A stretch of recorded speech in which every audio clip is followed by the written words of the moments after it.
Seeing your faces. And I have the same schedule. You want to create this? Can I just say, while I was sitting there, I apparently got this bowl.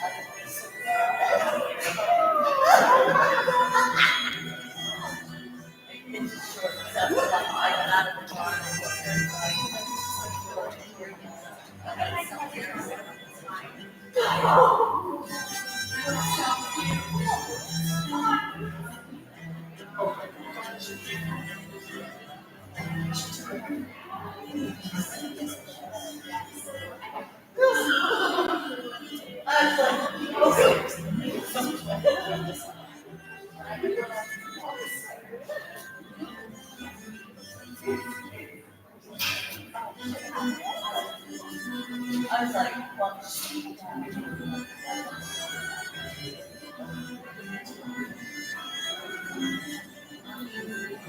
oh, poor coupon.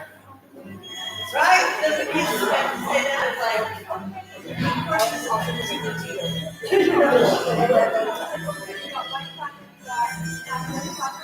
Win.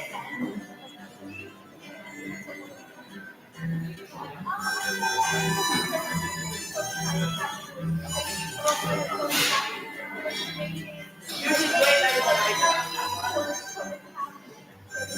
I'm still going. So I'm dead.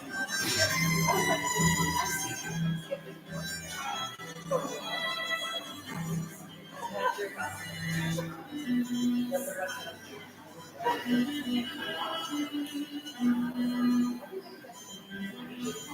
That's what a lovely way to say. Right, we're going to have like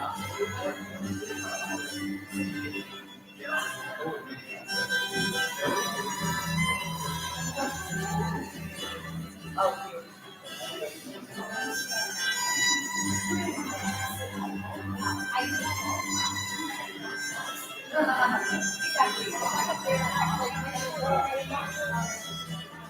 right.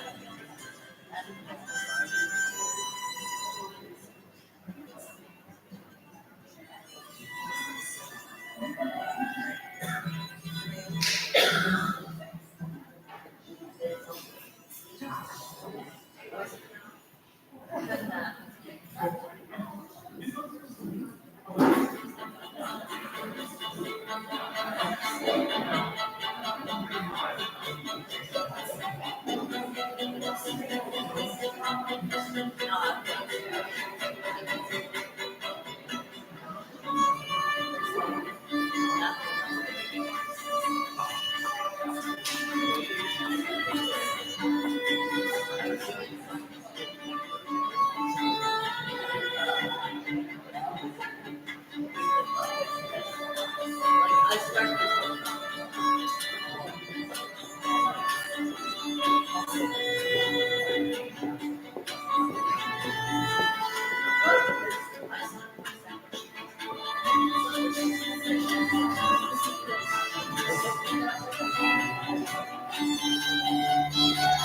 When I was talking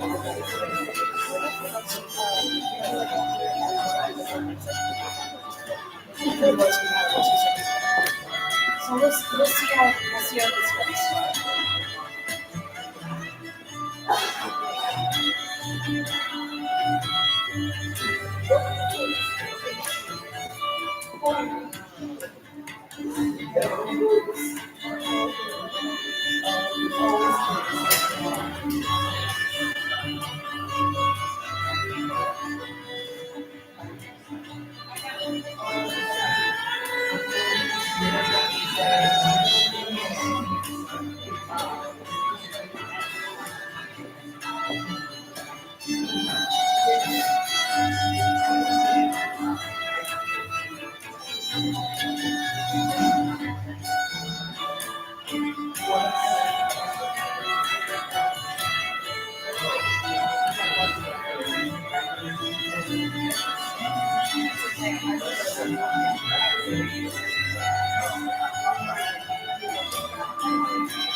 We'll be playing you guys a quick song. We are heavily invested in blockchain and essentially cash floor. That is our band name. Please tell us. That is the first song. So we're going to play you a little song. We'll have a little announcement from our director, and then we'll get this party started. Are we ready? Yes.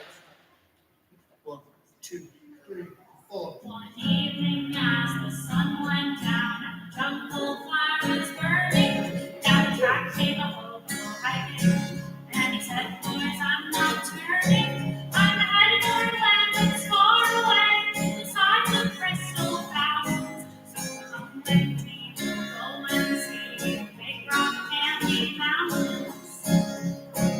In the big rock candy mountains, there's a land that's fair and bright, and the canyons grow on bushes, and they sleep out every night, where the boxcars all are empty, and the sun shines every day on the birds and the bees and the cigarette trees, the lemonade springs where the bluebird sings in the big rock candy mountain. In the big rock candy mountain, you never change your socks, and the little streams of alcohol come trickling down the rocks. The brakemen have to tip their hats when the railroad pulls up line. There's a lake of stew and a whiskey too. You can travel all around in a big canoe in the big rock candy mountains. In the big rock candy mountains, all the trails are made of tin, and you can walk right out of it as soon as you are in. There ain't no short-handed shovels, no axes, saws, or picks. I'm going to stay where the rainbows grow, and on the jerk, and renting work in the big rock candy mountain. Woo! We'll see you all this coming fall in the big rock candy mountain.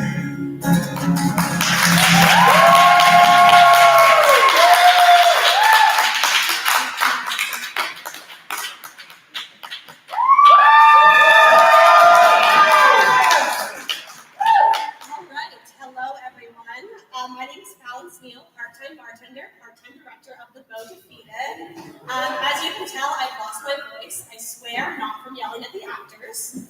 Welcome to BCBC's first theatrical performance on the Foundry stage.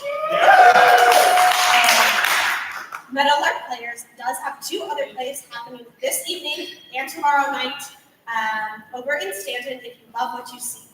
If you'd like to see our other phenomenal plays, scan the QR code on the back of your programs and get tickets now to see Henry VIII and Charles and Cressida.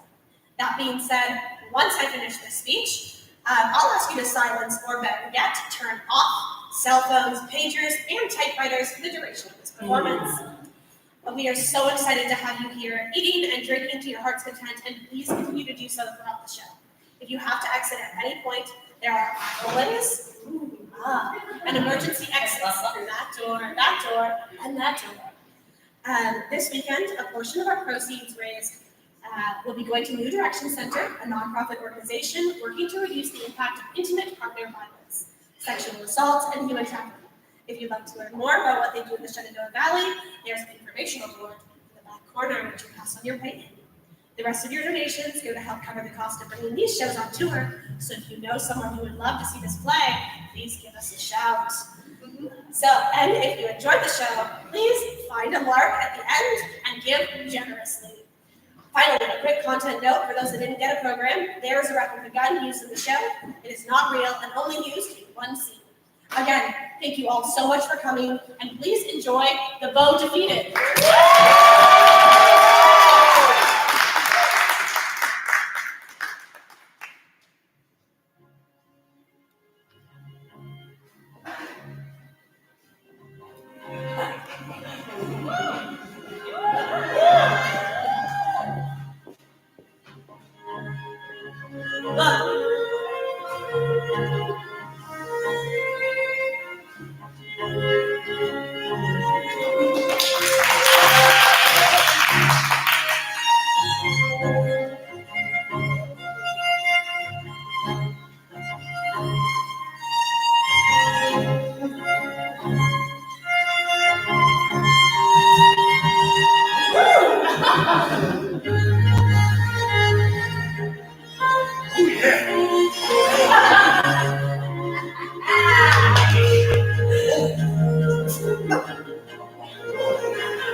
£200,000 to the king's service? Pray, madam, who has been thus insolent? A duchess who had the confidence to thrust my coach from the wall and make it run back about 20 yards.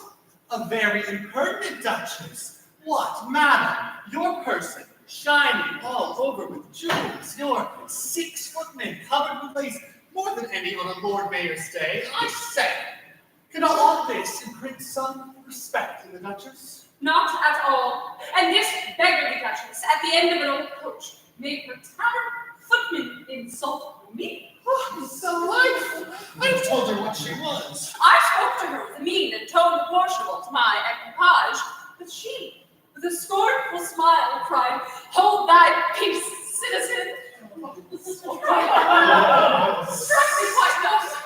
Citizen, Citizen? To a lady in a gilt coach lined with crimson velvet, hung round with a gold fringe. I swear to thee that I have not the force to answer to this deadly intrigue, but ordered my coachman to turn and drive me home for full gallop.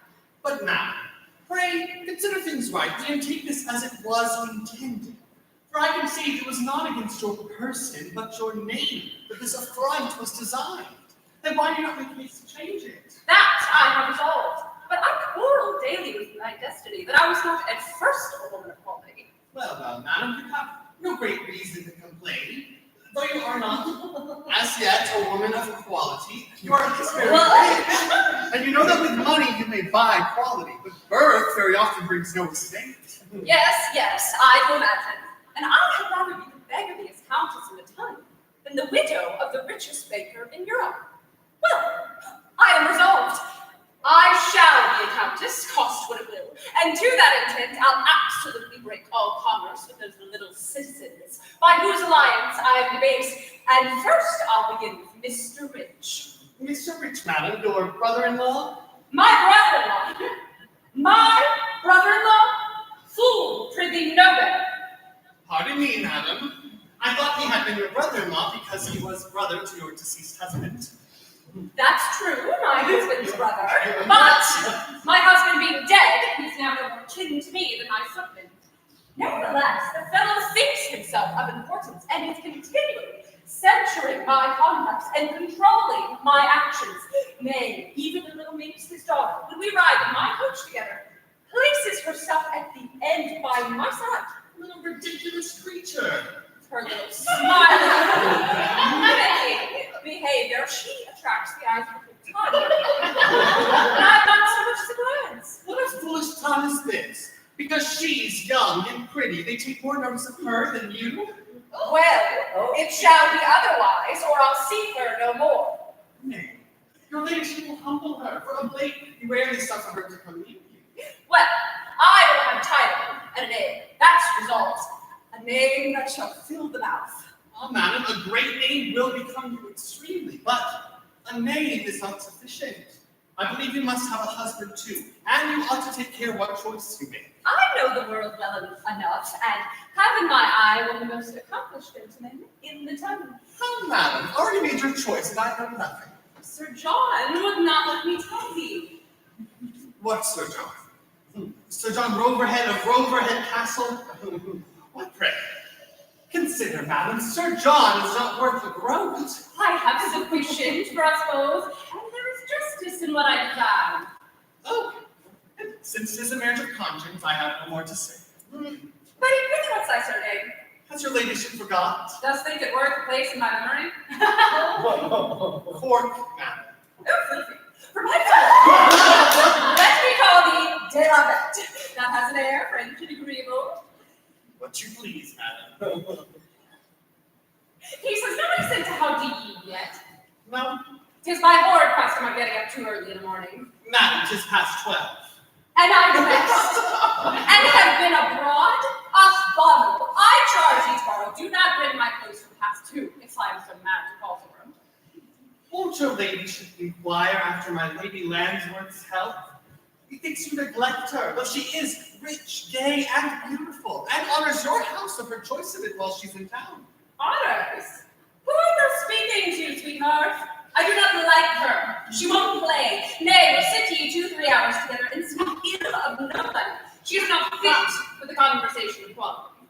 Madam, Mrs. Trickwell and another lady is come to teach your ladyship chambering, I think they call it. Ombre sot! I shall be rid of thee, the fragment of the shop. Here, I bet. I'll go for them. If Sir John comes, call me, not hence. Oh, my dear Mrs. Betty, I am glad to find thee alone. Your ladyship does me too much honor. Oh, thou art so discreet and obliging, I cannot love thee too well. Where is thy impertinent mistress? Gone to learn ombre with 100 guineas in her pocket. Oh, her pride, self-opinion, and ill nature makes her follies unpitied. I had fain be rid of the nauseous conversation this house abounds with. Indeed, my city lady turning courtier has a hopeful stock of teachers, mistresses grown old, female gamesters, and fools in abundance. For my part, I have almost lost my gay humor for fear of being like them. If I continue here 1 week longer, I shall then exchange the ton where I expected such pleasure for my old Yorkshire retirement. Could you but get Mrs. Claremont to me? She'd immediately introduce you to the beau monde, where wit, gallantry, and good breeding are emulators. But you see, all my sending will not prevail with her to come at me, nor appoint a time where I may wait upon her. What can be the reason? No, not, unless 'tis being here. My mistress is fled to Covent Garden. She is despised by people quality. You say you are not acquainted with Mrs. Claremont, so perhaps she guesses you of our sad and avoids you. For heaven's sake, madam, how came you hither? Oh, I'll tell thee, Betty. I was married, a mere baby, to a very old man, who in his youth, having been a debauch and dealing only with the worst in our sex, kept an ill opinion of all, kept me like a nun, broke off all commerce to London, or indeed with anybody, not excepting relations. Could you endure this? Most patiently. Never found fault in his woolen shirts or his nightcaps. Lay all night to the music of his cough. Scarce opened my mouth, but out came, "How do you do, my dear? Did the syrup I made last please you?" Your ladyship was a miracle. And what do you think I got by doing thus? I don't know, but I'm sure you deserved a great deal. Even £3,000 a year. Well, besides money, plate, and jewels. This Mrs. Rich's husband was my old man's banker, and once I saw them in the country. So, to her and this dear ton, I came, resolved to participate all the innocent liberty my youth, my wealth, and sex desires. Oh, madam, had our sex with your forbearance, they might all be happy. I am of the mind that fortune offers every mortal their fair share of satisfaction. But if they pluck the green fruit, forestall her purpose, or miss the ripened moment, they rarely have another prospect. Right, madam, and is it not the same in love? If a lady refuses the man she likes, all her adventures in that kind prove awkward and unlucky afterwards. Say'st thou so, Mrs. Betty? Well, I am resolved to indulge my inclinations, and rather than not obtain the person I like, invert the order of society and pursue, though he flies. Impossible. One glance of yours subdues the proudest love defier of them all. Oh, you flatter. But seriously, my dear confidant, having once been condemned to matrimony without ever asking my consent, now I have the freedom to make my own choice, and the whole world of art. I have the oddest whimsies. Then your ladyship intends to venture on a second marriage? Yes, truly, I believe so. Why, should we dissemble when we are alone? But such a husband I would have. What sort of a husband? Oh, he should be genteel, though not a beau. Witty, yet no debauch. Susceptible of love. Learned, poetical, musical, without one down of vanity, and fine, very meritorious, yet very modest, generous to the last degree, and master of no estate, mightily in love with me, and not so much as know I am worth the clothes I wear. To your romance is again, Lady Fair. 'Tis only there you can find those heroes. This town affords no such, I can assure you. Modest, meritorious, and genteel? Your pardon, madam. I suppose I shall increase your laughter when I tell you, I fancy I have found the man. You know, being thoroughly tired of being impertinent within and not being fitted to give or receive visits, I have often rambled with my woman incognito and have done the strangest things. Even lost my heart in love, Mrs. Penny, desperately in love. With whom do, madam? Oh, a pretty gentleman who has all the inside desire writ in his face as plain as... The nose in it, I warn. Yes, truly, though you're jesting. I sat by him in the playhouse and discovered his sense as taking as his form. But where was his modesty when he attacked unmasked? Your mistake, 'twas I made the onset. Well, they went farther, appointed him a meeting there again, enjoined him not to dog me nor endeavor to discover who I was, which he punctually obeyed. And you performed your assignation? Yes, indeed, last night, and to try his generosity, when the doorkeeper came into the sidewalks to ask for money, I seemed in a great fright and said, I had left my purse at home. He immediately offers me a guinea, which though I accepted, by the melancholy air in his face, I guessed it had not a twin brother. Madam, that pretense at taking his money made you a better woman of the town. So I designed. I forced him to tell me his name and lodging ere I'd accept the favor. And now I have a game to play, wherein you must assist me. In whatever you desire. Madam, Sir John Roverhead is just upon us. Oh, what luck is this? Is there no avoiding the fall? Chris, the beautiful wealthy widow of the north. Why, sir, she is not Mrs. Rich. Oh, sagely discovered, but she is better, Mr. Wisdom, more desirable and deeper in my affections. Your pardon, sir. Stand back. What postures he uses to make himself more ridiculous than nature first designed it. Now to be florid.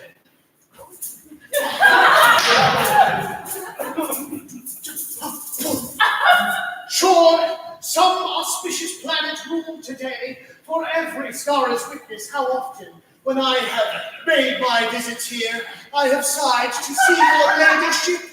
Still taking coach, sir. Chair. Why, madam, what beauty, wit, and dress what man could bear? Such affectation, folly, and nonsense, what woman could endure?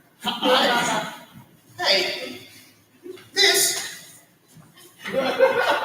Betty, what is the meaning of this?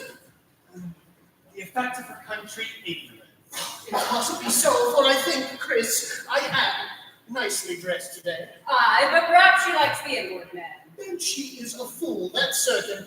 But, Miss Betty, I hope my affairs stand well with your ladyship. This was but a trifle to whom I addressed with my universal gallantry, which, had she received, I should have laughed at. My Villette knows 'tis my way with all who make an appearance. Aye, Sir John, 'tis you alone have the bewitching way. Court all the world and catch my unweary mistress by the by, because 'tis like quality. Like, Sir John, that's degrading. I've been original like nothing. Sure nothing can be like you. Oh, a witty baggage this, we must engage her. With all my heart, secure you the mistress, and let me alone with the maid, Sir John. Well, but, Mrs. Betty, after this idle chat, shall we crave leave to see your mistress? You may and you only, she's at card. I protest, thou art charmingly dressed today, and pretty, I vow. What designs have you today? Is it to me you speak, sir? To whom else? Oh, I thought like a poet you were repeating and designs the compliment for the next of quality you met. Fie, let me die if you are not the prettiest, amiable creature I know. Prithee, who makes thy mantos? And how charmingly the little creature dresses her head, too. This is excess of French breeding, but Sir John, you forget my lady expects you. Oh, I shall never forget her face when I look upon thee, my life, my soul. She flew by her nodding in haste. Oh, oh, oh.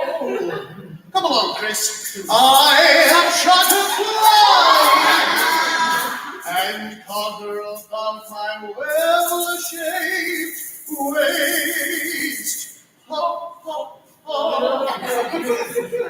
So, this is the high-top fool in my lady's equipage, the favored fool. And she has enough in her train to give a man of sense the spleen but to hear her catalog.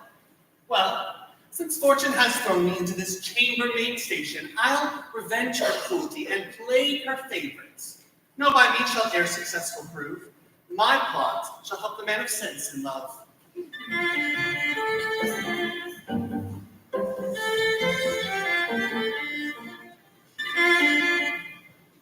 How now, Jack? Side master within? No, sir. No, sir. 'Twas by accident I found his lodgings, and I plainly perceive he is denied. This is most injurious to our former friendship. Quite contrary to the contract grade when we were fellow students, when I was only Claremont and Claremont Belfars. Aye, sir, my master is strangely altered, but I dare not tell. Come, for once I'll tempt thee to a breach of trust. I may do him service. I hear his father's dead. Ah, sir, that's his grief, the very fountain of his discontentment. Trust me, Jack, few young gentlemen used to break their hearts for such a loss. Yes, if they are younger brothers and left not worth a groat, 'twill go a great way with them, a great way indeed, sir. But he was the old lord's favorite, who had land enough without intel to make my Claremont happy. Alas, Mr. Belvoir, I find you know not our story. Not the particulars, only what I've heard from fame. If thou believest me thy master's friend, hide nothing from me. I do. So, notwithstanding his command, you shall hear our misfortunes. You know Claremont's older sister is a perfect squire. She has got every penny of my old lord's estate, whilst my master is left to starve, rob, drown, or what he pleases. Though she gave me a short proof of spending her father's estate, and did it so ungenteelly, she is despised by men of sense, shunned by all but the unthinking rabble, ridiculous, even below lampoon. Why, Jack, the town improves thee beyond the university, thou growest witty. No, 'tis the approach of poverty whets my spleen. I gag if I am reduced to rags. I'll spare ne'er an elder sister of them all, though she were a princess. There's Mrs. Claremont in town, his first cousin, a vast fortune, and one who has a larger share of wit and goodness. She shall be consulted. Why, a young gentleman shall never droop for missing a paltry fortune. Dear sir, do your best. But now I beg of you to be gone. I hear him coming, and he will be in such a passion if he discovers I have been talking to you, or told he was at home, for 'tis his humor to hide from all the streets. Well, I'll not cross him now, but certainly find out some way to assist him. Farewell, honest Jack. I hope you will be faithful and kind to him. Upon my veracity to my uttermost, I only wish to serve him. Mine's on the morning of the air. Oh, my noble father, sure I should have grieved enough for thee for thy unspeakable loss without additional calamities. What will become of me? Must I wait at proud men's doors and cringe for the admittance? Can I flatter a puffed-up lord and bond for a vile office? 'Tis impossible! 'Tis more than men could bear. Sir, What? I thought you called. Thou art too officious. I have advised thee oft to leave me and seek thy fortune where the goddess smiles. I am a wretch that now is sinking lower than his own despairing thoughts can frame. Is this Mr. Claremont's lodging? Well, and what then? How came you here without calling me? What's your name and what's your business? Not with you, saucebox. How, Zero? My name is Claremont. Good, sir. There's a lady in my coach that sent you this, and she says it requires no answer. Oh, fly, Jack, call me back. Harkee, you sneak-nosed hound space, you have affronted my master. Why, fool, I brought him gold. I thought so, ye pimp, he scorns it. It's from my master in the playhouse. I buy my life a very harlot. Here, turn this back and tell the lady she mistakes the man. How few in my circumstances would refuse these offers, but my nature is quite otherwise. Not but the temptations doubly baited, both profit and pleasure. And yet she's witty. What a melody is here.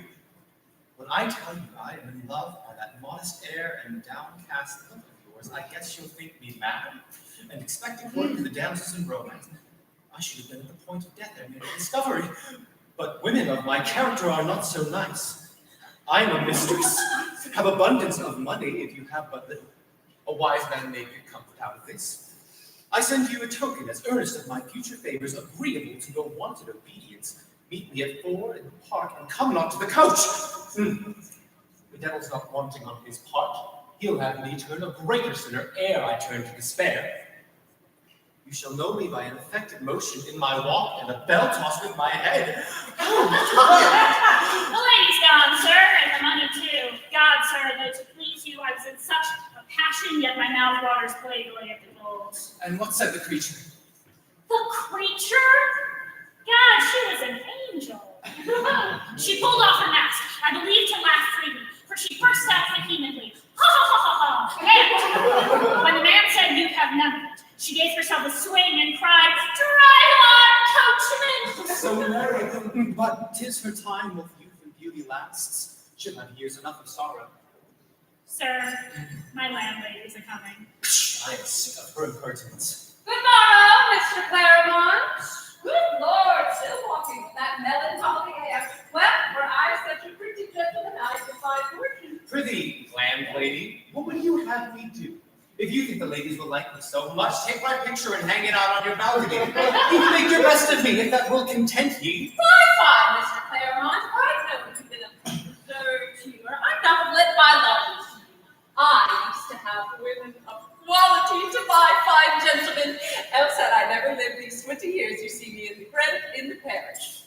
Good Mrs. Bishop. Brought my daughters as I have done, as fine women though I say it, any that adorn Covent Garden Church. Church, I should rather think they'd adore the playhouse.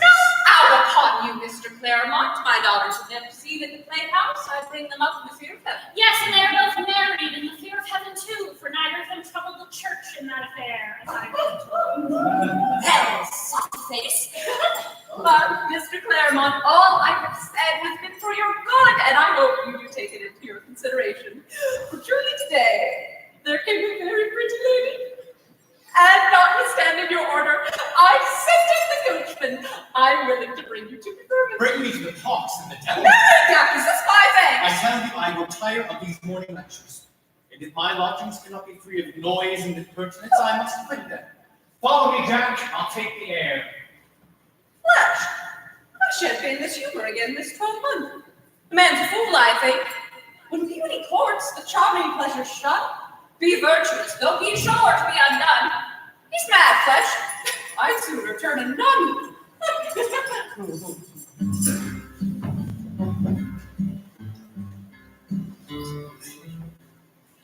Oh, pardon me, Madame Lavassé. Do you think I shall ever be capable? Oh, why, you are perfect already. A wonderful outbreaking. Madame Lavassé, compliment me in reality. Do you think I shall ever hope to play at court? I have a great ambition to play at court. I should torment the city ladies to death to talk of honors done me at court. Yes, yes, you shall be introduced and honored at court. I promise you, my income fails me, and for setting it about, let me alone, I'll make their ears tingle a bit. Oh, my dear, dear Lady Lavassé, let me embrace me. The very conception of his felicity to the highest degree. Tease the little city creatures.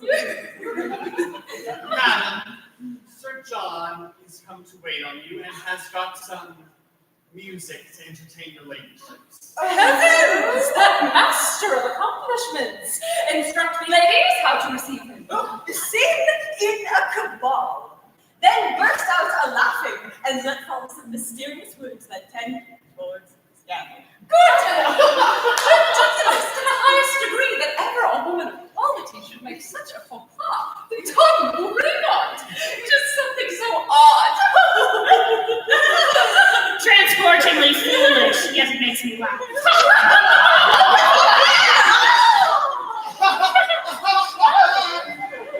Pardon, ladies, the interruption. May I participate? I die to laugh in consort with women of your wit and merit. Oh, fie, Sir John. 'Tis a secret, upon my word. Scandal of an hour. This as much out of date with you as the Gazette in the afternoon results that have foreign news. News? Gad, madam, there's no such thing. There's nothing new under the sun. The world is a continual round of nauseous repetition. In the last generation and this, women were mad for husbands and then mad to get rid of them. Physicians killed their patients and were paid for it, and lawyers got estates and their clients undone with suing for them. Satirical, I vow. Why, you are in mortified way, Sir John. Oh, indeed. Scarce sit to appear before your ladyship. I have had a billet doux with a woman of 60, which could outrail a hypocritical fanatic. She was a walking memento mori. I suffered sometime under her persecution, and in bitterness and gall, instead of ink, I wrote a stanza to show how awkwardly an old woman makes advances. Oh, dear Sir John, let us have it. You shall command me, ladies. Maestro! Till your tired revel with her flames, while languishing she him. The well-dressed youth despised the dame, and still the old puss pursued him. Some pity on a wretch bestow that lies in your devotion, perhaps near 50 years ago, perhaps near 50 years ago, some might have liked the motion. If you proud youth my flame despise and hang me in my garters, then haste me now to win the prize of love's foolish martyrs. If you see the abrupt so low, and make her no requitance, deal young maid to the devil. Deal young maid to the devil, devil, go to the devil, go. For death and stop my vitals, stop my vitals. Oh, yes. Did you see how my lady Lava eyed Sir John? Yes, and am pleased with it. I would not have a fellow pretend to me that all the fine ladies in the tongue are not fond of. Our face in abundance. 'Tis wonderful pretty. Madam, Mr. Rich will not be answered. I had much ado to keep him out here. Ladies, let me beg you would take Sir John into the drawing room and entertain him a moment. A hideous citizen will tease me about a little business, but I'll dispatch him in the third part of a minute and rejoin the agreeable conversation. We shall wait with impatience, madam. There he walks, madam. He would stay in spite of me. Ah, Mr. Rich, what design brings you hither? Your absence this day would have been very obliging, but since you are here, let's finish, pray, as soon as you can. Well, what's the business? Hey, day. What's this? Good Madam Rich, my sister-in-law. Hark ye. This behavior does not become you. And without telling you what relates to me, you'll one day repent your ridiculous way of living and carriage. An elbow chair ready, I foresee Mr. Rich intends to talk me to sleep. On the contrary, madam, were you in your right senses, what I have to say would most terribly keep you awake. You strangely concern yourself with my conduct. And who will concern himself if I don't? You are my daughter's aunt, and I will not have it said upon the exchange that my brother's widow is run stark mad. How mad? You lose all respect, Mr. Rich, but I shall find a way to get rid of you. Oh, life, Madam Rich, you ought to get rid of all of your ridiculous airs of quality and greatness. You ought not, Mr. Rich, to reproach me of that, when I am only exposed because I'm thought your sister-in-law. But there's an end to that, Mr. Rich. I'll have it published in the exchange that since my widowhood, I am no longer your sister-in-law, that I renounce you for my brother-in-law, and my noble manner of living could never make up for the fault of having once been a citizen's wife. I do now pretend— Shucks, Madam Rich, 'tis the best part of your history, that name of Rich. And had it not been for the good conduct of the poor deceased, you would not have been in a condition for so much pomp and greatness. I would fain— Courage, Mr. Rich, you do well. Talk on, 'tis your last time. I would fain know Let me tell you, if it would not be more decent for you to have a good grave coach lined with an olive-colored cloth, and a pair of gentle geldings, than all this sumptuous equipage which makes you despised by people of quality, envied by your equals, and cursed by the mob. You ought, Mrs. Rich, to retrench yourself of all of this greatness and folly with which you are surrounded. Well, sir, one word is as good as 1,000. I pretend to live as I please, and would have none of your counsel. I laugh at you and all your reproofs. I'm a widow, and depend on nobody but myself. You come here to control me as if you had an absolute authority over me. Oh, my stars, what rudeness are you guilty of? But it is your city breeding. Still abusing the city. It is a shame, Mrs. Rich, a burning shame. I tell thee, thou proud, vain thing. The city is famous for men substantial in their persons, their credits. Well, your town, Beau, are half the product of nature, wretchedly pieced up by art, weak in their bodies, their brains. Well, as I said before, the city is famous for men. Coupled, Mr. Rich! Take my advice and take breath. You have outdone our holders forth. Upon my word ye have. Upon my word ye have. The laugh with an affected tone is there. My brother Rich was a fool. That's no wonder. Most citizens are. Yes, to their wives, ungrateful cockatrice.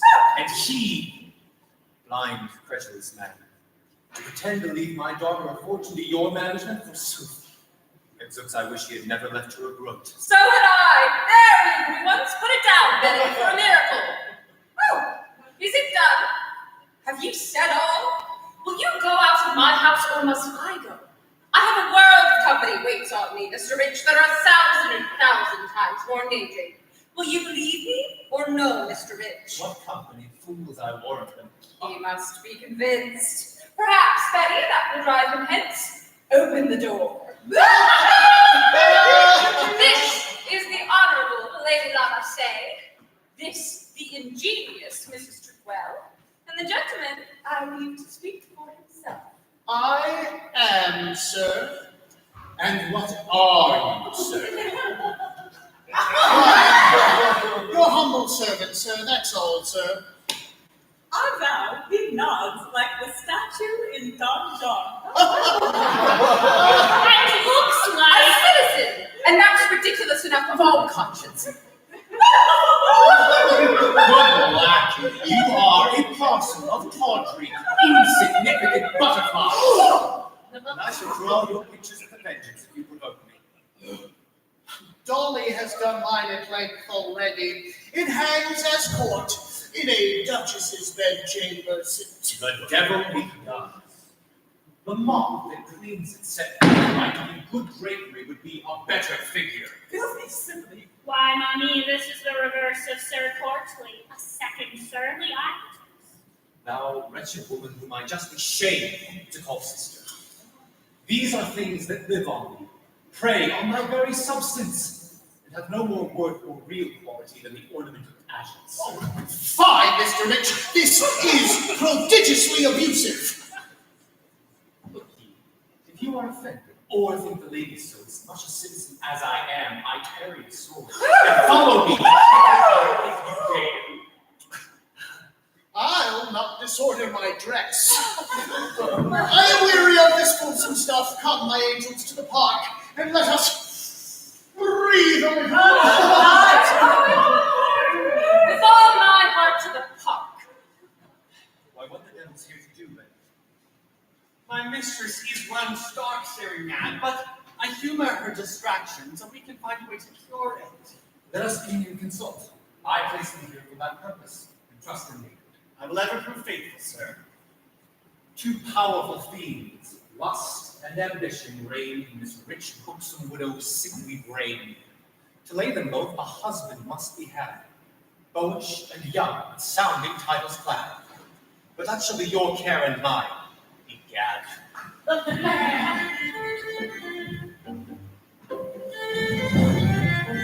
Oh, 'tis strange news you tell me of my cousin. I had indeed heard of the unhappy accident of his father's death, but thought he had still been in the country. No, he lives in town retired, shuns all his acquaintance. His noble mind surmounts his fortunes, and he disdains to be obliged. It affects me strongly, for I loved him with such a passion. Loved him that I thought, till I beheld your beauteous self, it could never have been exceeded.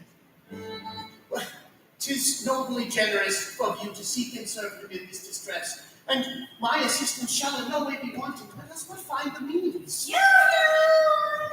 Madam, there's a gentle lady below who says her name is Claremont. She seems of some far country by her dress and attendance. The elder Claremont, upon my life. This may prove lucky. Bring her up. Such goodness and ingenuity as yours cannot fail to support and marry her. Hey, sweetheart, don't in the rooms. My dogs have been in ladies' chambers before now. My mother used to let him lie on her bed rather than cross me. Let me love my dogs, as the saying is. Come along. What a scene is here. Exactly as Jack described her. Servant? Hi! Do you see I have come to London? I have just now been kissing Jewel. Mayhap you don't care to be kissed after the dog? You are not Thomas. Oh, you must excuse me because I have a free way. You are very welcome. No, for matter of that, I shan't trouble you. I shall lie in my inn. 'Tis much better there, I believe. So, her humble servant? Just even all one. In my country, we call them suitors or sweethearts, but just even all one. Pray, cousin, do we leave to ask if ye be married yet or not? No, I have more wit than that comes to. I've learned as much by my dogs. By your dogs? By my dogs. You see this couple here, how they leer, how spitefully they look at one another. This is Jewel, and this is Beau. Do you mind? Because there was not two dogs in the whole pack loved like these two. One would not eat without the other. Now they are joined. Their hate is the same. One snarls, the other bites. One pulls this way, the other that. Gadzooks! They venture hanging to be parted. Therefore, no coupling for me. Well, but you see, because I have come to London, a purpose to see sports we haven't in the country and to spend my money. Do you see, because You would not have the lady carry you to those places, I hope. Sir, they'll see I'm a country woman. I won't disgrace her. More's the pity. Oh, my peace, Mr. Belvoir. Cousin, if you'll oblige me, you will come with me this day and partake of the pleasures I seek. Tomorrow, some fitter companion shall show you what you like better. Oh, Max, I don't pass if I do throw away a day with you. Well, first, we'll to the park, and then in the afternoon, to the play. I have longed to see a play ever since I saw the puppet show at our fair. Oh. Late, Mr. Belvoir. We shall be the sport of the park.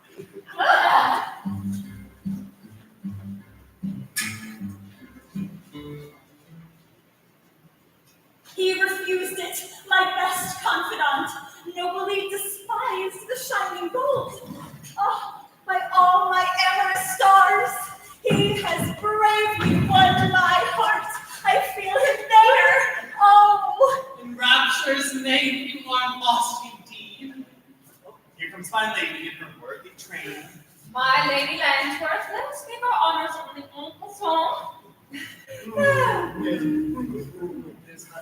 Mon Dieu, I did not think it had been in her. I protest to a miracle. Well, shall we not address? No, away to the mall. Yes. now there's a foil to my hero. Ooh, with a languishing air the top puts on. See who walks there in mourning? Bless me, you made me start. 'Tis he. Oh, who would not be in love with sorrow when they see it in that face? Who would not long to remove the cobs and dress it up in charming smiles? Forgive me, virtue. Forgive me, love, if I a little farther make the trial. Now to disguise my face and heart. Do you think you shall know her, sir? No, it is impossible to mistake. Gay as the gaudy sun or distant flowering fields, she moves like air and throws her charms around. But be not caught by soul. But, sir, if she has a world of money.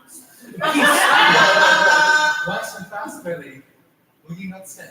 Not stay, yes, stay and age, an everlasting monument to love. For heaven's sake, tell me truly what thou art. For there is something in thee I do so love and hate, that were my good to kind, I shall ne'er be happy more. I'll tell you with a truth equal to the freedom I use, for sincerity is all the virtue I pretend. It was my first fate to be kept by an alderman, but he was formal, stiff, and too suspicious for my humor. So I fled from him into the arms of a brisk, airy young colonel. And then the days were spent in revels. When he went to Flanders, I campaigned it too, but a saucy bullet came and down dropped the bow. You speak this without any concern. Alas, grieving for the dead would spoil us for the living. Now I am the representative of a country gentleman, a man of gravity and one of the highest senators, a great stickler against wenching and profaneness. He allows me wealth enough and liberty enough. Besides him, I have 2 or 3 interlopers, each fancying himself my particular, but for my part, I care not a straw for any of them. I know not how, but Don Juan has crept too near my heart. That's me, you, sir. The revelation freezes on my youthful blood and checks desire with horror. Does none tell me what a wretch thou art? None. They call me goddess, angel, and court me with unbated fires, but my awkward fancy loathes their soft endearments and builds its sole happiness in manly roughness like yours. Thou art one of nature's favorites, born when she was gay and decked in her own smiles. And yet me you cannot charm, nor can I value favors that may be bought with any other price than love. He speaks as my own heart had coined the words. Oh, but I'll not be too prejudiced. Believe me, sir, I am not used to woo or be refused, but I perceive that once we love, we quit our kind, and rather than not see you still to chide me. No, I'm sly, I am safe. I cannot boast of virtue so good to hold thee with indifference. For those eyes were made to conquer. I can crawl as low as the beauty's earth to touch that hand. And yet will I reflect the senseless thought for some vain present may rival all those sweets. Then I can eat my lips ere join them to affection. Farewell. Stay, but some moments longer. I have a few things more to offer to them. Perhaps they may trouble you again. I shall at last be fooled. Trust her love, believe her, and be undone. What would he say? Come this way, as we are observed. Is thy lady so plaguey rich, sayest thou, damsel? Rich? Why, she values 100 pounds no more than I do a brass farthing. Hark ye, my dear, can you keep the secret? As well as any. According as the nature of the secret is, it will do rather good than harm to divulge it. A 10 to 1 when it goes no farther for me. Well, that's ingenious, and I'll trust you. This master of mine is the veriest libertine the whole town affords, has tire advice in every one of her shapes, and now, forsooth, for variety, turns hypocrite, that he may find their pleasures out. Is it possible? True, upon my honor, though he kill me, should he know I discovered it, and deny all with a face as brave as a fanatic.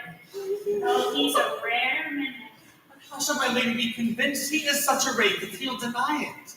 Our landlady sells china. Bring her thither. My master will never go. I can make my landlady say what I will. Well, Jack, thy brain shall still secure this cargo. If she thinks it worth her while to inquire, I'll tell her. Look, they are parted. So they are indeed. I must after. Ply him, my dear, and I'll ply thee. Oh, my dear Mrs. Benny, how shall I express my joys?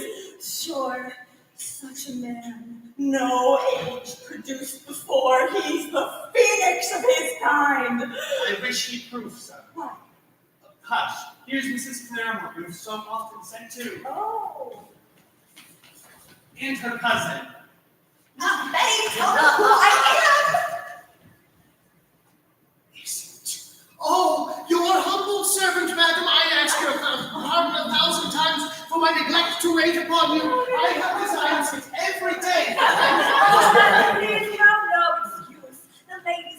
time, have too much business on their hands. There you have And it. besides, had you given yourself the trouble, it would have been but once, for my conversation is only praises of the country. I'm the most deceived in the appearance of a woman that ever I was in my life. A shrewd gentlewoman, this. I like her greatly. Pray, Mrs. What made you come to London then? Truly, madam, 'twas business. Money was left in bankers' hands by my dear husband's deceased. Oh, Good soul! Yes, for a dead husband! Oh, so dead husband, good soul! Melancholy suits ill with such charming youth. You have been, madam, unfortunately, by your affairs, driven into a house, the rendezvous of fops and senseless coquettes, which have entertained you with pleasures so insipid that they have given you a disgust for things more refined. This will reconcile you to the pretty epitome of our English world, the time. Oh, very good, cuz don't spoil the gentlewoman. Mayhap she likes the country best. why, so do I, no offense, I hope, because I have seen it all and despise it. I'm tired of the double-acted farce on the stage and in side boxes, the noisy nonsense of the pit, the poor lunatic that runs an eternal circle in a bedroom apartment has, in my judgment, equal pleasure. Fine, Melody Lansworth, this cannot be your real thoughts. To a tittle, I assure you. Oh, that means the young woman speaks rarely. Oh, Jack, she has run down the Londoners. Jack! Oh, Lord, where's Jack and the two dogs? Peace, good cousin. I believe they're at the park gate. Mrs. Betty looks away. I believe I've dissembled the bat for one day. I follow, madam.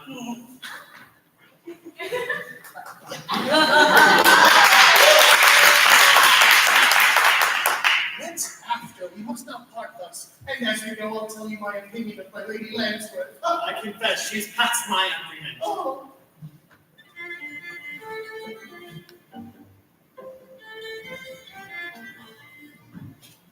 With much ado, I have broke from the widow, and appointed to meet here the prettiest rosebud. If her fortune equals that of the widow, she secures me. Ah, sir, I wish the common fortune hunter's fate be not yours to take the worst at last. Fool! The genius that has raised me to this will no doubt preserve me conspicuous, the ornament of the tongue and the island of the ladies. I love the little creature I am to meet here, and would marry the widow. Why, then I should think you liked her. I hate her as the devil, but has she not 5,000 a year? Let that forever stop my mouth. Then 'tis the 5,000 a year you marry. I have done, sir. I have done. She comes. Remember, I am the Lord. The title will strike an odd to her, which shall make her refuse me nothing. But do you think he'll come, governess? I hope his lordship will. His lordship? That sounds purely. I vow my aunt will love me when I'm a great lady. Look, there he is, governess. Oh, Gemini, 'tis a dear man. My angel, this was kind. The place appeared gloomy as shades beneath, until your bright eyes, exceeding the stars, created a double day. Oh, wow, what fine words he has. Sir, my lord, I am a foolish girl and know not how to answer. But I am young and not unapt to learn. I'll say that for Miss. She was ever as forward as the best of them. Pretty innocence. She shall not want instruction modeled by me. The world will own her perfect. And truly, my lord, she has enough to pay her teacher. All told, name not wealth. 'Tis a dross I despise. Fie, governess! Do you think his lordship values money? Not I, upon my honor. Chris! Get it out of the old one, what she's worth, lest it prove not worth my while to follow her any longer. Yes, sir, yes. Now, my lord, the reason why I have a mind to be married is I may have a little more freedom. I never go anywhere now, but that old woman's at my heels. And I have heard him say, wives go where they will and do what they will. And so shalt thou, my dear. Mary will have more work than one to that bargain. But when will you meet me here again and run away with me? For I have been told I should be run away with. They say most fortunes are.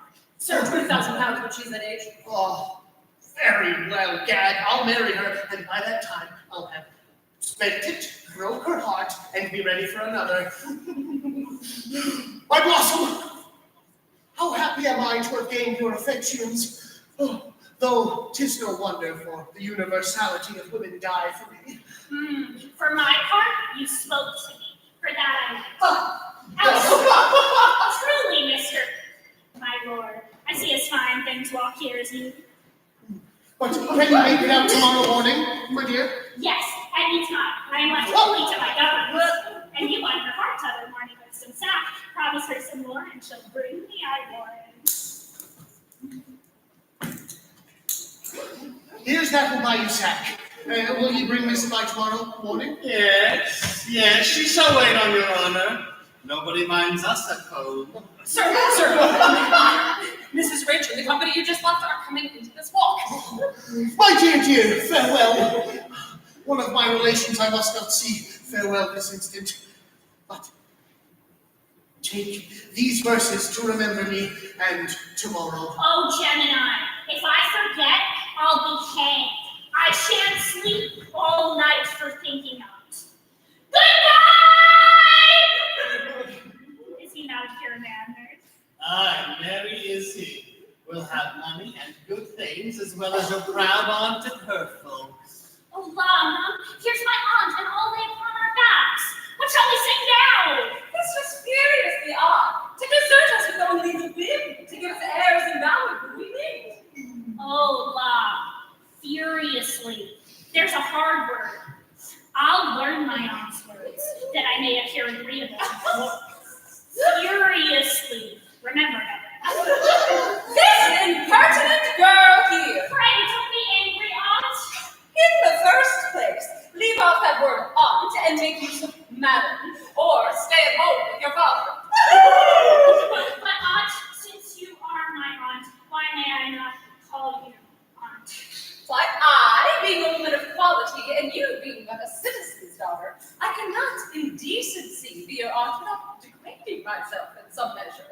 Oh, aunt, let that not concern you, for I shall be a woman of quality too in a little time. What says the girl? 'Tis in my power to be as great a lady as you, aunt, at least. Child! I am acquainted with the Lord, the handsomest and the most obliging in the world. I have met him several times in the park, and he'll marry me when I please. Therefore, never trouble yourself, aunt, about my quote. And what's this lord's name? They call him my Lord Fallon. He is very rich and of great quality, for he told me so. Truly, Vince, I am very well pleased that, notwithstanding the mean education your father bestowed on you, you have thoughts worthy of the honor I do you of suffering you to be my niece, and are obliged to my conversation for this. I have another obligation to desire, aunt. And what's that? To marry as soon as 'tis possible, if you please, aunt, the gentleman you love, that it may countenance my marriage with him I love, that when my father will chide me, I may say, I have done no worse than my aunt. But my aunt must make what haste she can. My lord forbind. My lover is most furiously impatient. Mademoiselle! Now I will be revenge on Mr. Rich. His daughter is in love with courtier, but a courtier with her, and she is distracted to be married to him. Certainly, and I would not, for 1,000 pounds, lose this excellent occasion of sending Mr. Rich to Bedlam. What is there to truly? Come, ladies, let's home to dinner. This news has pleased me. My niece and I will be example.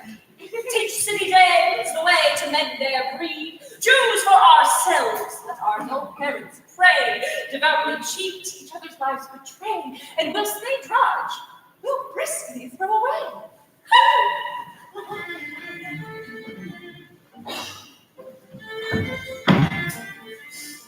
What a wretch am I?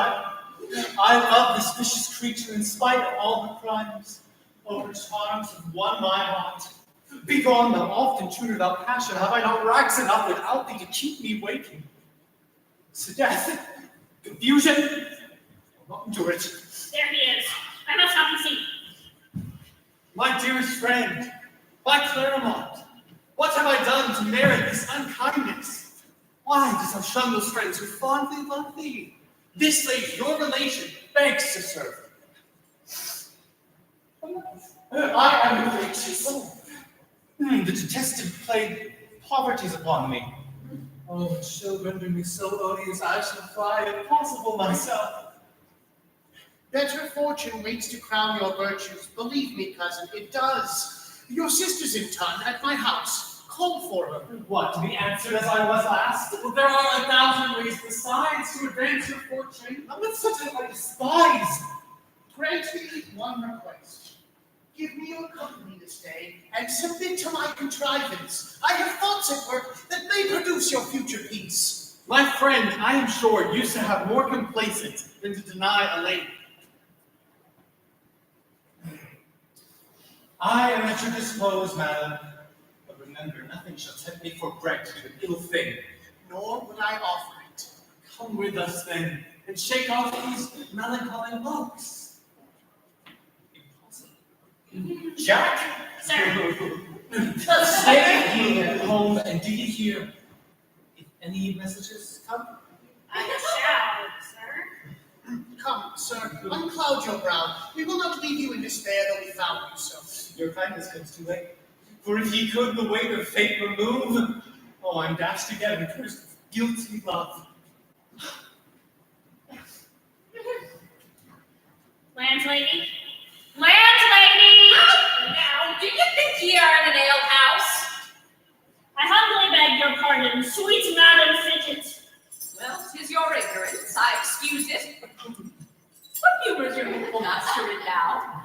Oh, these were his relations. I hope all will be amended. But landlady, madam, there's a plot you and I must carry on for his good.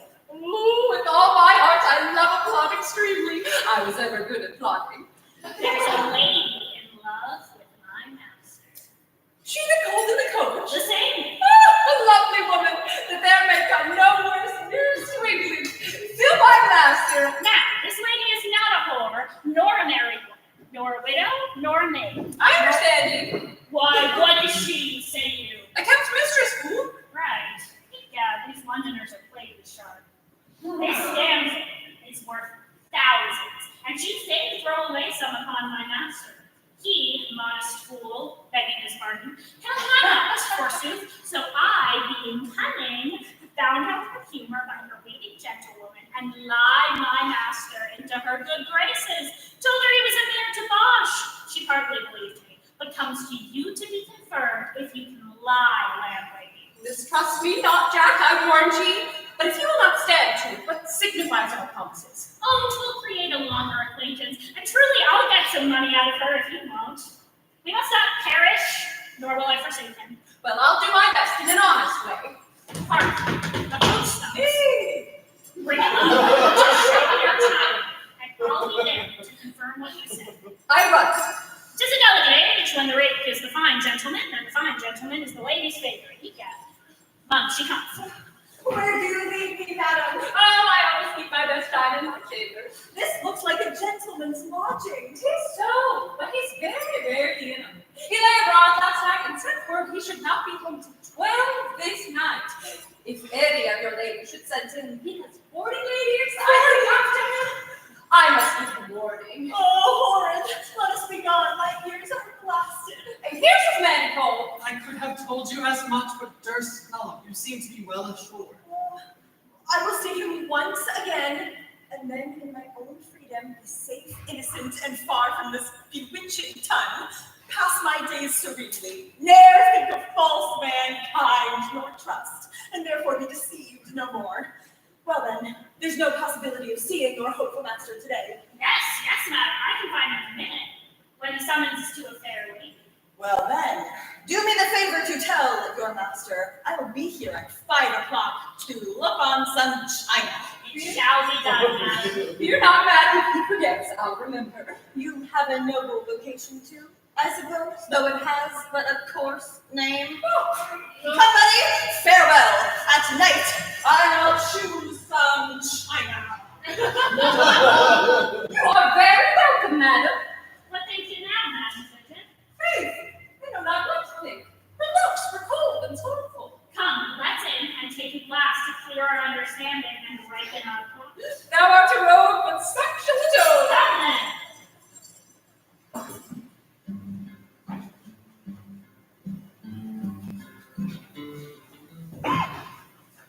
Here, fellows, stand in all your several posts and let the world know I'm at home. I will appear in state.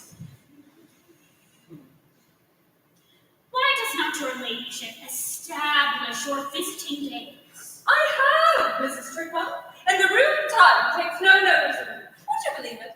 I have sat here 5-6 hours, and not a soul, but an ill-bred citizen's wife, whose unconscionable visit lasted the whole time, and the whole discourse let me die of the awkward roots for children. Ah, my soul, you were begot by her husband, and the things were so undetected. What a prodigious deal of weight your ladyship has. So, amongst ourselves, I think so too.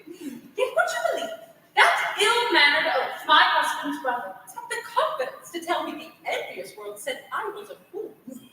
Why then, you know, I say, a fool? Would you believe it? That hearts and sheer wit should be so maligned. 'Tis a censorious world. I begin to hate her, though I win her money, and now she's likely to pick Sir John from me. Oh, ma'am, your ladyship's humble servant. So, that's pretty well. Give yourself airs, child, when you admit yourself into my company. Pluck up your head. What? No motion with your fan. It is awkward. But sure, by my example, she'll learn. To be ridiculous. Mind your artness, and you'll prove the emblem of perfection. Fine! What was saying you flatter me? Oh, I can't make my fan do like my aunts. Oh, my star shall make a horrid person of quality. Yet how dost thou know this lord loves thee? Oh, ma'am, he has told me so, and my governess says 'tis unmannerly not to believe a lord. Besides, he makes verses on me. Verses! What a theme he has chose. Let's hear. Oh, here, aunt, they be pure verses. There's a hugest deal of love in them. I love you, charming fair and more, than ever mortal loved before. Confusion seized me if my heart don't within my your passion smart. Lord, have you the impudence to say these verses were designed for you? Ma'am, Monkey, you're the guard that stole them out of my cabinet. Be gone, and never let me see that young bewitching face again. I can hold no longer. My verses belong to me. the verses belong to you? That's curiously impossible, as my aunt says. How should my lord know you to make verses of you? You may look high indeed, but not so high as a lord, sure. That's pretty well. Have I not bid ye go you little impertinence? There must be some mistake. There must so, ma'am. I warrant your lover has begged of my lord and given him you. I'll find my dear lord and ask him. Not that I care for the verses, so I have the man. What a confusion I am in. My brain, but they do not assuage. Expose my foibles to the whole tongue, and to bring a rival. Observe how Mrs. Rich is disturbed. Here we shall lose a bubble for your foolish love. You confound her, that I can't, Sir John, and run all the risks in the universe to maintain his court, and dares to make a guest without my leave. Was ever so, Lady Buxton. We little ones dote upon the handsome footman first, made a hard shift to equip him, and some thumping dame swoops to dress us fellow and he forgets his own. I'll lower his topsail, and make him know he's mine, and only mine. Oh, is it any happy thing we know, my lady? Has the honor to be yours and only yours. A thing you are fond of, and to convince you how vain all your hopes are. No, he sacrifices all his fools to me. There's a list of them. Charm on it and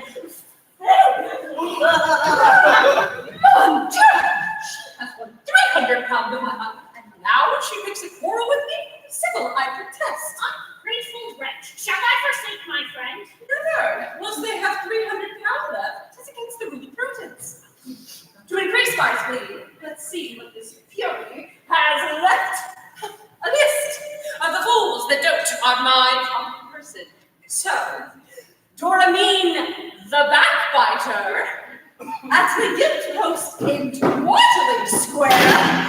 Very well. The rich, amorous banker's widow, removed from behind the exchange at the Citizens' Folly, hid to Covent Garden. Oh, he's a monster! Oh, I hate myself for having loved him. The Lady Hazard, under the doctor's care at the Magdalene. Villain, I'll see him no more. Betty? Madam, 'Tis resolved on, I'll see Sir John no more. I believe I hear. Whither do you go? I'm going to meet him, madam, to tell him you'll see him no more. No. Let him come in. I'll confound him and see with what impudence he'll justify this list. Here he is, madam. Madam, are you there? You cannot believe my impatience until I see you again. From what corner of town come you, sir?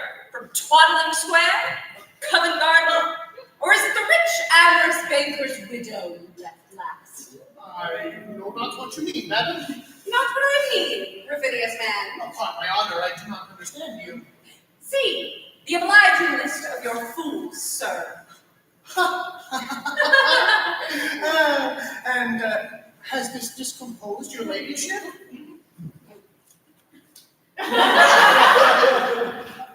Oh, a lady put my name down on her list as the leading coxcomb, at the which we laughed for half an hour.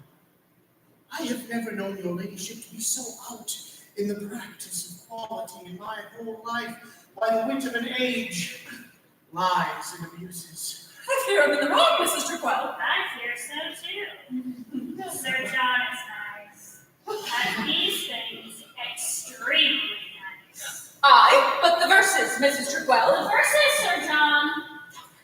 Why, that was the very adventure I was coming to laugh with your ladyship about. My heart and my tongue being so full of my passions. I went, madam, to the chocolate house, where I met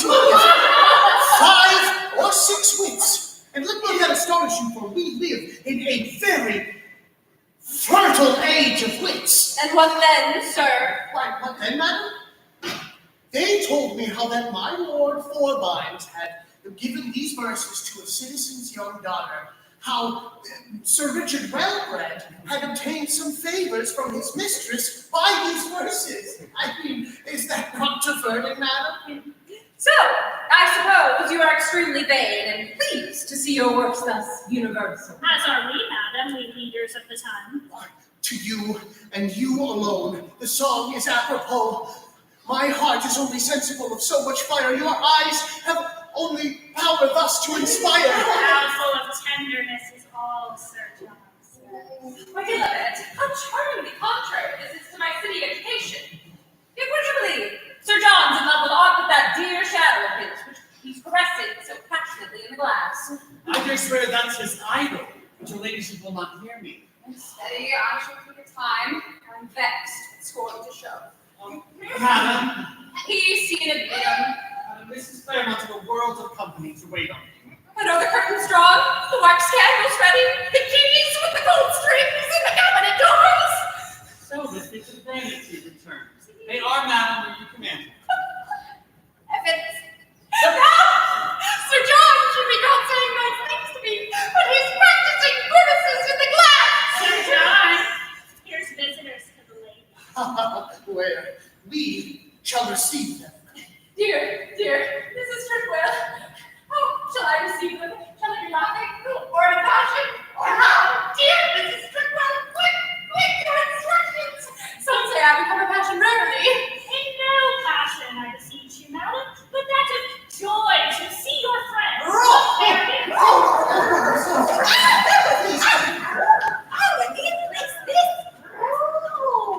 But my house in the country was not as handsome, so my hounds and my huntsfolk tore it about.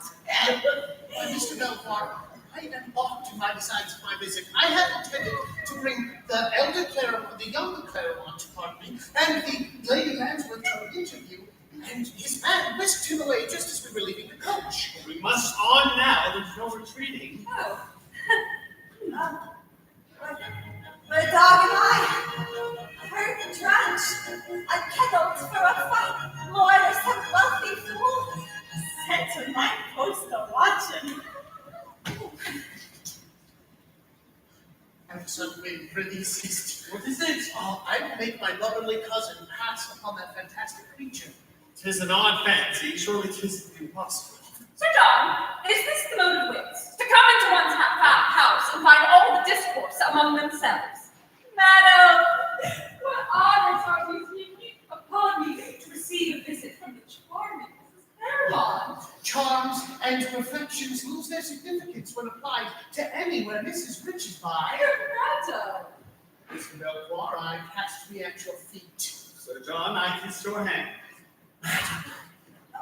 I am yours. Oh, what a play is this? Good reindeer, rocked in my face and even choked me with your powder. Poison meat was the honest perception.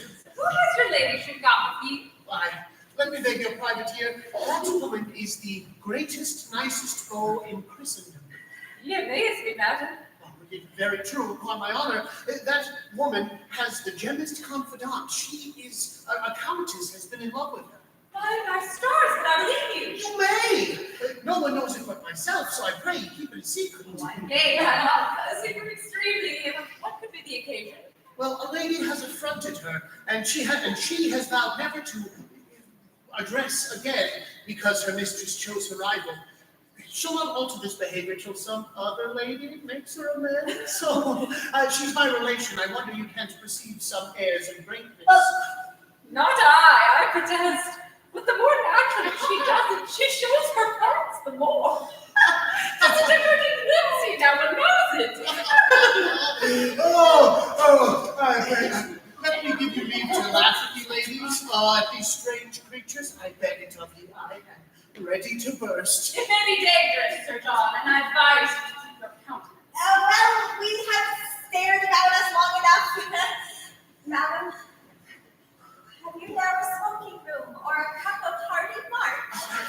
Fine, cousin. We must entertain them with fine conversations and songs. I can't pass. I shall give you a song. A hunting song. Ridiculous. Was a lover and her lass. Better and better by my stars. She seems pleased. With a hay and a hoe and a Excellent! Abominable! Pray, ladies, give us leave. We must to my Lady Lansworth. My cousin said she would return. With all my heart, I believe she's not at home, but the opportunity will show my apartments. Madam, your hand. Your pardon, Sir John. This gentlewoman's a stranger. Preferred to me. stand by, Musket. You see the gentlewoman likes you not. Poor Sir John. Ye take that tattered frigate and be gone. Ye gods and goddesses, hells, devils, and furies, I'll be revenged! Where is she? How much fires the change! Triumphant love prevails. 1,000 fires shot from those fair eyes have warned me. 1,000 arguments pleading all for pleasure lead me on, while circling tides roll round apace and give tumultuous joys. Ay, marry, sir, now you look and breathe another man. Good fortune is your slave, she always waits upon the bowl. Oh, and what know I but the coy dame who hides her face at the least word awry and blushes to be gazed upon? Right, sir, right, oh, I could burn my cap for joy to see you thus. She's coming, and let's busy in talk. Let us not disturb her. As soon as ever my lady was engaged, I fled to overtake her. So it's kindly done.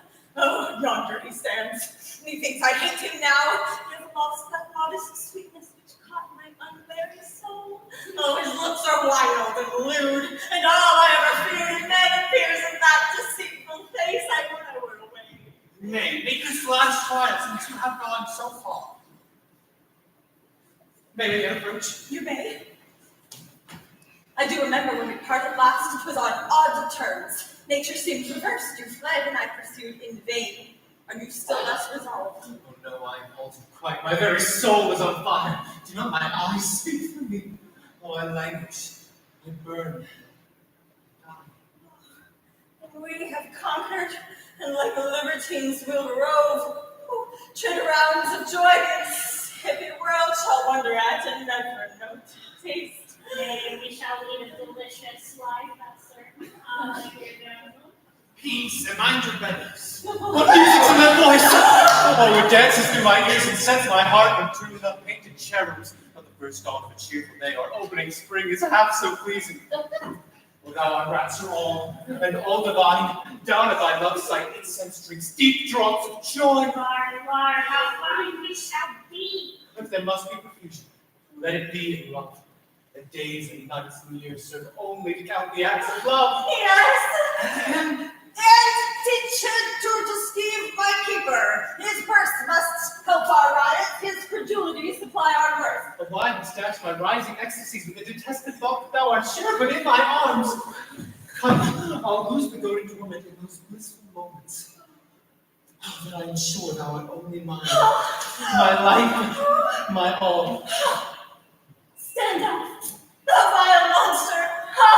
Vile worse than men, but thy contagious breath and fate. As distance, oh, I will remove thee from my sight and from my soul as far as thou art gone from honor, truth, and honesty. Return ye gods, or what's the matter now? Madam, Speak not, nor dare to stay me, for I'll leave thee never to return. Oh, I could curse myself.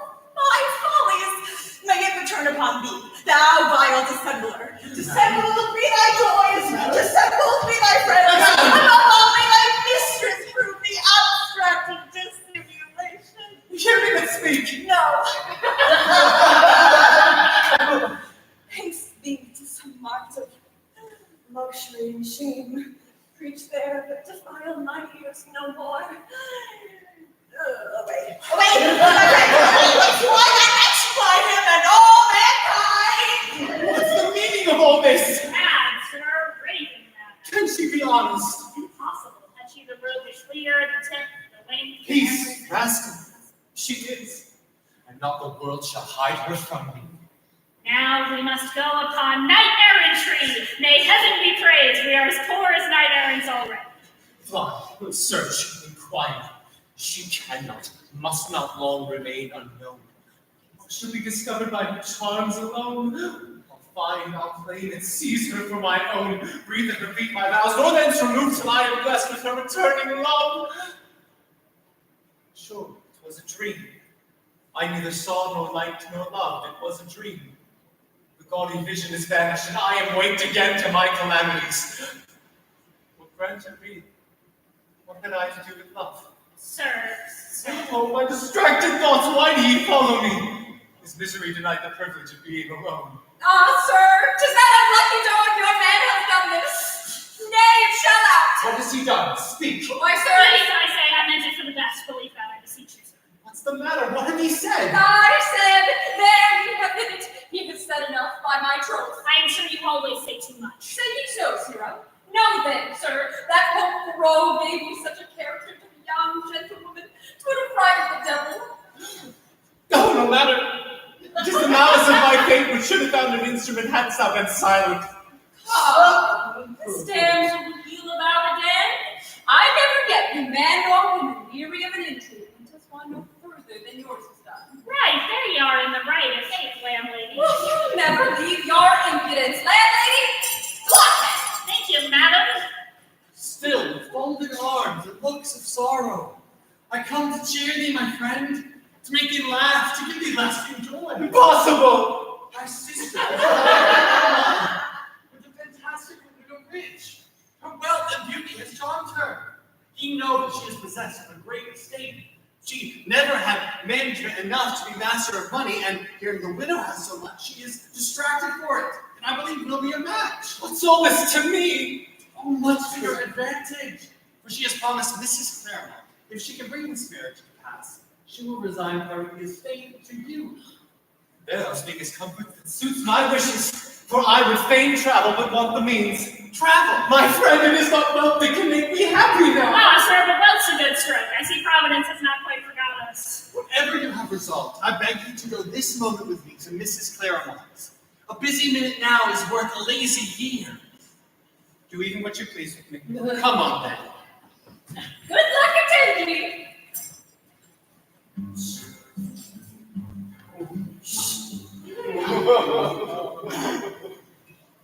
I'll frighten this little pretender to quality till she either quits Sir John or buys him of me at a good round rate. Madam, I would speak with you alone. Madam?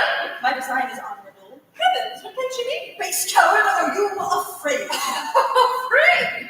Madam, Come, no dallying. You have robbed me of Sir John, and I demand satisfaction. This is extravagant to the last degree. Alas, what satisfaction can a lady give to a lady? I have the fight, 'tis for thy honor, 'tis modish to and extremely French. What need I, when I have conquered already? Can I help the power of my eyes? My stars, this is ridiculous. What weapon must be used in this unusual combat? Hey, madam? Did you make jest, madam? Sword and pestle. The woman mad did really come into my house and murder me. Is this a jest?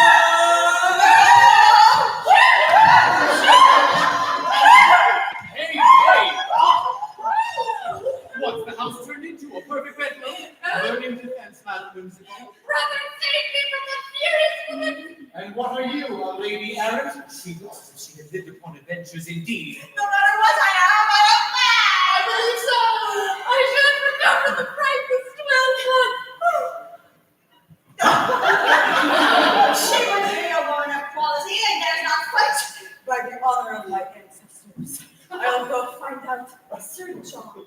And if he does not change his resolution, he and I shall dispute it. That would be a pretty combat. This woman shall be an excellent match for him. Dost thou yet see thy folly, thy own and thy instructor's folly? These things teach thee to appear like the truly great. I do begin to find my error, amending my conversation.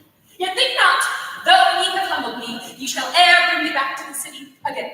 Oh, madam, such a piece of treachery, such perfidiousness have I discovered. In whom? My stars, this is a day of wonders. Even Sir John, going from your ladyship in a huff because you smile like a worthy gentlewoman, that your niece, My daughter? yes, your daughter, and together they whisked across the gallery to Mrs. Apartment. I left her there and came to inform your ladyship. My daughter. I'll burn his wig, dirty his white coat, and spoil him for being a beau forever. Whilst I conceal myself in one of the closets. If this be true, Betty, I, such revenge, shall make the town ring on't. Do, madam.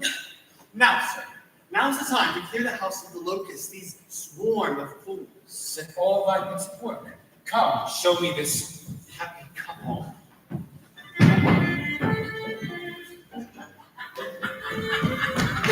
Oh, beyond my wish, Mrs. Rich's niece? Oh, the world shall applaud my revenge.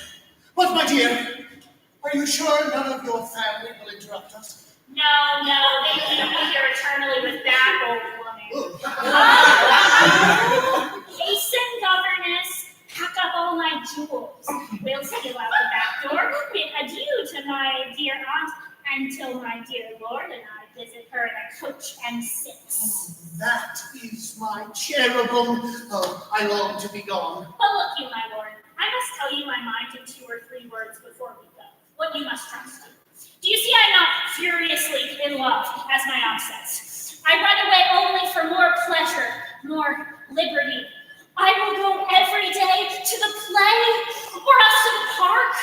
And every time I go to the park, to the lodge, to Chelsea, where I please. Or, as I run away with you, I'll run away from you, sue for my own fortune again, and live as I please, what I have heard how ladies with fortunes do. Who would have thought it had been in her? Mon cherry tame, you may have your will. That you must expect, my dear lord. For having loved obedience, I had still obeyed my father. And she that begins with her father generally makes an end with her husband. But that's furiously modish.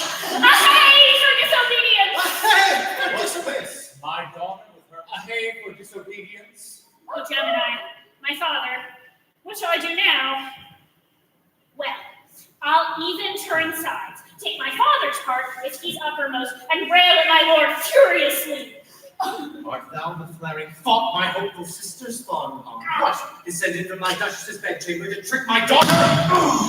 I am a gentleman, sir, and expect to be used like one. 'Tis false, thou art not. I have traced thy original, and found thou art none. Allah, not a gentleman? Why, he swore to me he was a lord. Out upon him.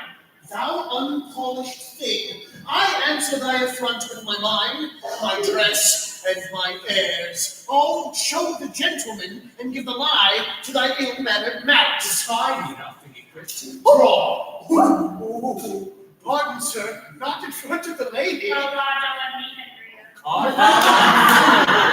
am a fool and a bold, sir. A coward. I am a bold, sir. All sound in no I sense. sing tolerably well. Thou trifling coxcomb. Be gone this very instant, or I shall lead thee thus by the nose. This is very uncivil. I meant it so. Be gone, insect. Pretend to be a lord and balk a young woman's expectation. Oh, poor Sir John. Ha I will study a revenge shall make you tremble. I will, thou barbarous sit. Go, set your periwig to rights, fop. Oh, curses, curses, I shall choke. No, farewell, fool. You, madam, I shall discourse with. I turn this old limb of iniquity out of doors.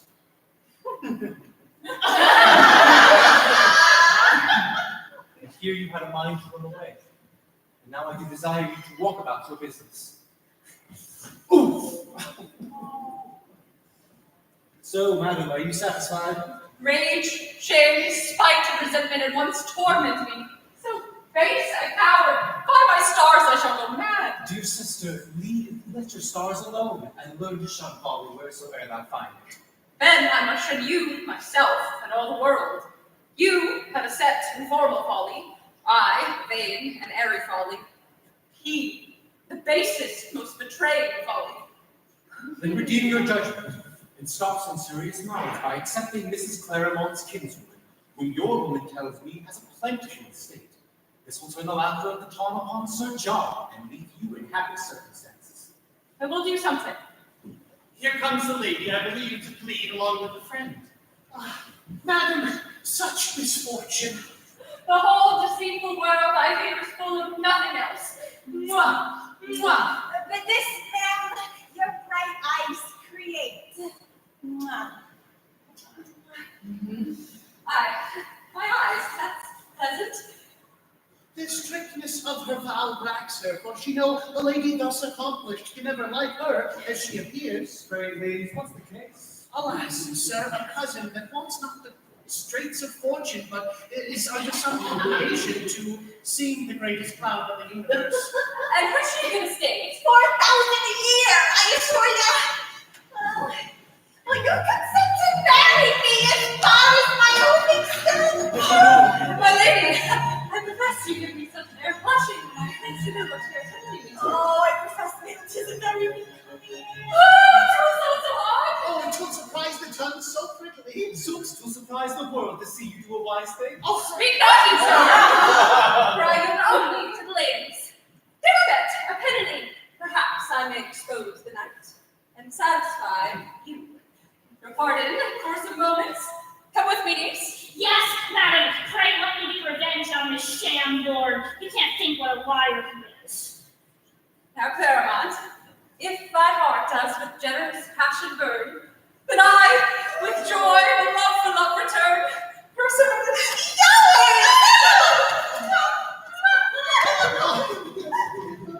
Oh, my charming friend, have not I found a pretty employment to turn general matchmaker?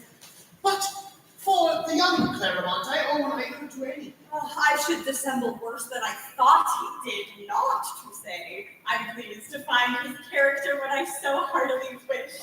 To convince you thoroughly, I have sent for his landlady, whose odd account of it must proceed from folly or madness. Here she comes. Your servant, madam. 'Twas not for goods as I did intend to give you this trouble, But to ask after the deportment of my relation, Mr. Claremont, your lodger, That wild, mad spark that scarce ever lies at home. You know me, madam, I suppose. Yes, madam, I must beg your pardon. I did belie the gentleman, abominably belie Who him. would provoke you to it? Why, Jack and I contrived it thinking you would please your lady. Jack? Pray, who is Jack? My friend and his footman. my cousin, I'm sure, was always accounted a very modest, sober gentleman. Modest. He's got a peer in the whole ton. But my seconds, he's a little too modest. That's his fault. I dare affirm he is truly noble. Not in these straits of fortune would he quit his integrity to be rich, nor his honor to be great. Or his religion to be thought fit. Enough, ladies. I am fully satisfied. Only to his love. If I have made any impression. That this moment you yourself shall be judge of. Because, if it please you to retire, you'll hear me sound his inclinations. Suppose there is a lady in love with you, surrounded as you are with your misfortunes. Suppose her chaste and rich and fair, and though her eyes have never yet encountered yours, through my description, she dotes upon a character so singular and different from your wild sex. So far in life, consenting to what your kindness has proposed, I would not relieve half my sorrow so much as to see her. Oh, my friend, this must be some prepossession. You already are in love. It isn't enough to say I am a fool. Must travel the world and know it better ere I pretend to speak my thoughts. If, madam, for my sister you can procure my father's first design, I shall own myself eternally obliged and trouble you no longer. I sigh to say it is not within my power, because you refuse the advantageous offer of the lady's love. Then all I beg is that you would inquire for me no more. There is no word in the blows of fate. Believe me, friend, 'tis a false glass. Fortune has a fairer face to show you. What is she? What is she? Here, let me fix. Oh, let me clasp my waist. I'll secure forever my only valued treasure. And dare you venture upon me after the alderman, the colonel, and the senator? Sweet innocence is written onto your face, and virtue in the brightest characters. Virtuous and great, the beautiful, charming widow of Sir John Langsworth. What could you ask of fate more than to love and be beloved by her? I will reply to you when the bounteous heavens have been pouring such lavish blessings down. Oh, my ravished soul! First, 'Tis wondrous pretty with love's soft passion first invades our breast. It brings 1,000 charms, 1,000 joys unknown before. The forsaken fair is left to live and languish on the kind words which she will hear no more. What can secure me from such a fate? Not even your present thoughts, for they may change. never, my charmer, never. To look on me secures a heart like mine from roving, and to hear me talk will fix me forever in the chains of love. But oh, to have me all. There, the words from my own, and there burns lost in ecstasy.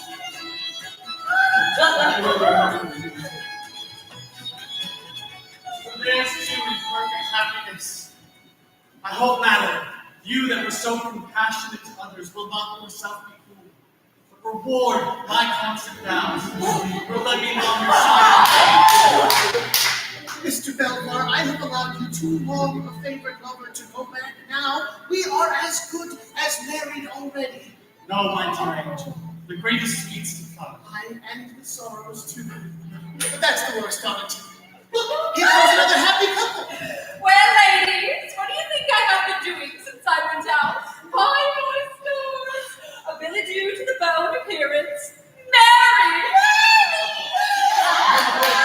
It's an occasion for 40 stories and 50 lampoons, and I've done all in my humor. My stories. Madam, Sir John. What shall I say now? Say, laugh at him, as all the world does. Believe me, madam, we have made the right choice. 1,000 times. You bring me here to see you triumph. I could never believe it. You have some trick put upon you, Sir John.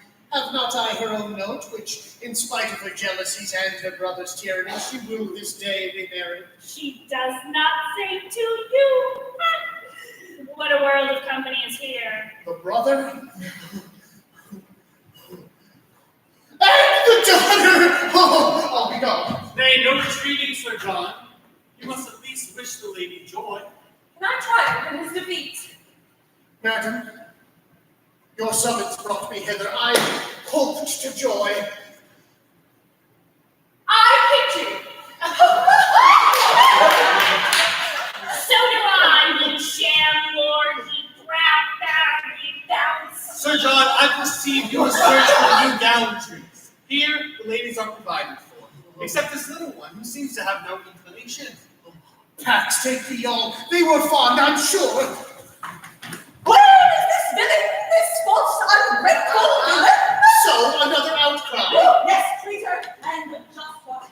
No, all. This was but a servant in Sir John Roverhead's household. I dressed him in these borrowed honors, knowing Sir John never came to town. I taught him the modes of the manners here, and he has rewarded me with inconstancy. Hold, not so fast. How came you to be the honorable the Lady Lamasse? I think 'twas I that dubbed you. As I recall, you were but the cast mistress of Sir Francis Bassett when I found you. Now, I hope all's well, and I am prevailed to give you a song. And after that, I'll give him a dance. Well said, honest Jack.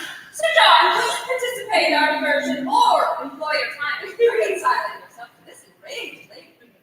Shame, disappointment, and disreputation light upon you all. That's the dreadful curse of a defeated foe. Follow, madam, put him in a better humor. Oh, and him that I would myself, you and all the world. Fair I'm seeing this be reconciled to your new spouse, who is of a noble family, and I promise I will introduce you to persons of honor and merit. Come, give her your hand. Well, since my blessed stars have thus decreed it, I expect to have your estate in my power, and that same title you talked of looked into. So you shall love. Am I in love? Yeah. And now, a song and dance.